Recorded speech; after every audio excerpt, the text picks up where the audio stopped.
Hello everyone, in today's video we're going to see one more video of English. So let's start. So in this video we're going to see one story of hare and tortoise. Okay, so let's start. The hare and tortoise. Yani this is tortoise and this is hare. Okay, now let's start. See, in this story we will see, means in this video we will see many things like reading, correct pronunciation, words meaning, vocabulary, and sentence formation, grammar rules, everything we will see. Only this only one this video. Okay, so let's start. This is a story of a hare and a tortoise. So this is, यह है एक story यानी एक कहानी of यानी कि hare means खरगोश and और टॉर्टोइज यानी कछुआ. तो this is a story of a hare and a tortoise. Now I have written each and every word's meaning in Hindi. Now you can understand okay what is written over here. So यह एक hare and tortoise की story है. अब मैंने क्या किया, hare, tortoise, story, everything I have told in English only, right? So in this same way you also have to practice. Means most of the words you have to speak in English in your language whenever you are speaking your language in like Hindi, Marathi.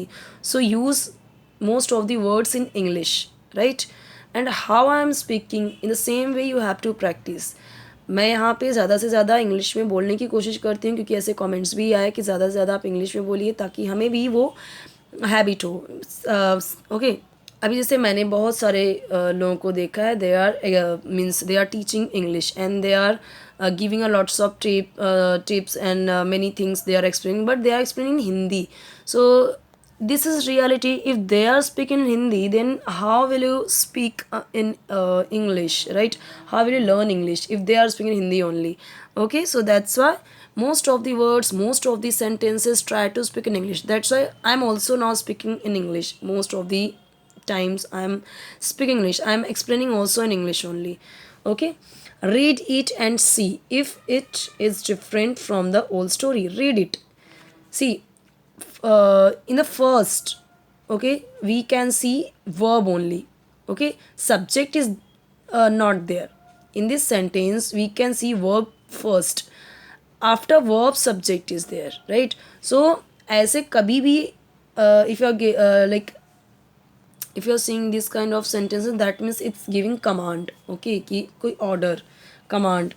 So read it यानी पढ़ो इसे, and और see यानी देखो, if it is यदि यह है different अलग from यानी से the old story पुरानी कहानी से. So read it and see if it is different from the old story. एक चीज़ और बताती हूँ आपको कि जैसे कि यहाँ पे देखिए ओ गिवन है. O means it's vowel, right? It's not consonant. There are 5 vowels. 5 vowels means A, E, I, O, U. Okay, and rest all of the alphabets are consonant. मतलब ए बी सी डी में ए, E, I, O, you को छोड़ के बाकी के बाकी क्या है, कॉन्सोनेंट है. तो जब स्टार्टिंग में वर्ड्स के स्टार्टिंग में कोई भी वर्ड है, स्टार्टिंग में अगर ए, ई, आई, ओ, यू है यानी वॉवेल है, उसके पहले अगर द है तो हम दी पढ़ते हैं उसे. कहीं आप देखते हो कहीं पे दी पढ़ते हैं, कहीं पे द पढ़ते हैं. तो क्यों ऐसा? तो जब आपका वॉवेल है ए, मैं बता देती हूँ, ए, ई, आई, ओ, यू, ठीक है, अगर ये है वर्ड के स्टार्टिंग में तो हम द को दी पढ़ते हैं, दी ओल्ड स्टोरी. अभी इतना कोई ध्यान नहीं देता बट रूल यही कहता है, ठीक है. जैसे हम अ और एन का यूज़ करते हैं. जैसे यहाँ पे हैर बोला तो अ है यहाँ पे एच क्या है, आपका कॉन्सोनेंट है, हम प्रोनाउंस भी ह बोल रहे हैं, ठीक है. लेकिन अगर वहीं पे ए, ई, आई, ओ, यू से स्टार्ट होगा ना कोई भी वर्ड, तो अ की जगह पे एन यूज़ करेंगे. हो सकता है आपको इसका कहीं पे एग्जाम्पल मिल जाए. Okay, once a hare challenged a tortoise to a race. एक बार, वंस का मतलब होता है एक बार, यानी एक, हैर ने चैलेंज किया यानी चुनौती दी अ टॉर्टोइज को, टू अ रेस यानी दौड़ के लिए। Okay, once a hare challenge a tortoise to a race. तो एक बार एक हेयर ने एक टॉर्टोइज को रेस के लिए चैलेंज किया। मैंने यहाँ पे hare, challenge, tortoise, race, everything, every words I have means read in English only, right? Okay, so in the same way also you have to practice. I can reach that mango tree before you do, said the hare. What the hare said? Hare said, I can reach that mango. मैं पहुंच सकता हूँ। मैं, अब यहाँ पे जो सकना का आ गया अर्थ, सकता हूँ, रीच यानी पहुँच, दैट मैंगो उस मैंगो ट्री तक, आम के पेड़ तक, बिफोर यू डू तुमसे पहले। उसने क्या बोला?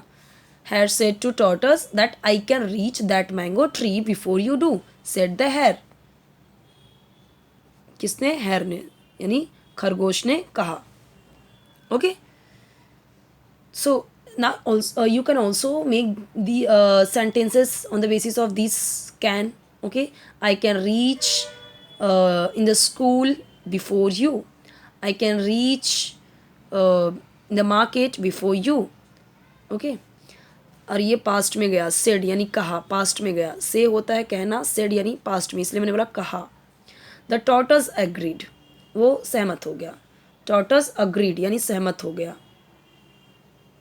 अब यहाँ पे क्या दिख रहा है? अग्री होता है ना, अग्री यानी सहमत होना, बट डी आ गया, पास्ट में गया ये, agree, agreed, agreed, three form होते हैं। देखिए इसका भी मैंने हमेशा बताया है कि जब सब्जेक्ट के बाद वर्ब आए, डायरेक्टली वर्ब, तो ऐसा दो बार होता है, एक तो प्रेजेंट इंडिफरेंट टेंस में, दूसरा पास्ट इंडिफरेंट टेंस में। प्रेजेंट इंडिफरेंट टेंस का बहुत सारे वीडियोस अगर आप चेक करोगे बेसिक्स ऑफ इंग्लिश में, तो इसी बुक के मैंने बहुत सारे videos I have made, and in that videos I have explained very detail, I have explain. So if you will watch those videos no, so you will understand, okay, what is the rules of the present indefinite tense and what is the rule of past indefinite tense. So in the past indefinite tense, after subject you will get verb directly without any helping verb, and that verb will be second form होगा। लेकिन present indefinite tense में क्या होता है? वो first form में ही रहता है और एस या एस ऐड होता है कुछ सब्जेक्ट के साथ में। वो कौन कौन से सब्जेक्ट है वो हर वीडियो में मैंने एक्सप्लेन किया हुआ है, right. The tortoise agreed, they both started off, और उन दोनों ने शुरू किया। यानी कि अग्रीड का मतलब, अग्री का मतलब होता है सहमत होना, लेकिन अग्रीड आ गया यानी कि सहमत हो गया, ओके, या सहमत हुआ, पास्ट में गया ना वो, इसलिए वो सहमत हो गया। उसके बाद क्या हुआ? कछुआ सहमत हो गया और वे दोनों चल पड़े। दे बोथ, वे दोनों, ये दोनों है, स्टार्टेड ऑफ यानी स्टार्ट किया, या चल पड़े, ऐसे आप बोल सकते हो। स्टार्टेड ऑफ यानी कोई चीज़ स्टार्ट कर देना, तो चल पड़े दोनों, दोनों ने स्टार्ट किया। ओके, सो आई होप कि यहाँ तक इनफ है। काफ़ी चीज़ें यहाँ पे सीखी हैं हमने पास्ट टेंस के बारे में यहाँ पे, क्योंकि ये स्टोरी है ना, तो स्टोरी अक्सर आपको पास्ट की चीज़ें बताती है, तो पास्ट के सेंटेंसेस आपको मिलेंगे। और प्रेजेंट के तो ऑलरेडी बहुत सारे वीडियोस हो गए, अभी हमारा पास्ट का भी स्टार्ट हो गया। That's why I am telling you always, if you are reading first, second, third, fourth, fifth books no, so you will it will be very helpful for your learning of English, okay, because you will get many simple sentences, many easy words, vocabulary, everything will be improved. That's why I'm teaching from first, second, third book. Now abhi to first, second ho gaya, now it's I started from third standard book, okay. So remaining part we will see in the next video. अभी मुझे जब से comment आए हैं कि आप ज़्यादा से ज़्यादा इंग्लिश में बोलिए ताकि हमारे लिए हेल्पफुल हो, that's why I am speaking English, okay, most of the time, most of the sentences I am using English only, so that कि ये आपके लिए भी हेल्पफुल हो, आप भी इस तरीके से बोल लो, स्टार्ट करो। और मैं हिंदी में भी बता दे रही हूँ बीच बीच में, बट अगर आपको लग रहा है कि ये हेल्पफुल नहीं हो रहा है, मैं पूरा हिंदी में ही एक्सप्लेन करूँ, तो भी मुझे आप कमेंट में बताइए। और अगर सही लग रहा है तो आप बस यही कमेंट कीजिए कि जैसे आप पढ़ा रहे हो ऐसे ही पढ़ाइए।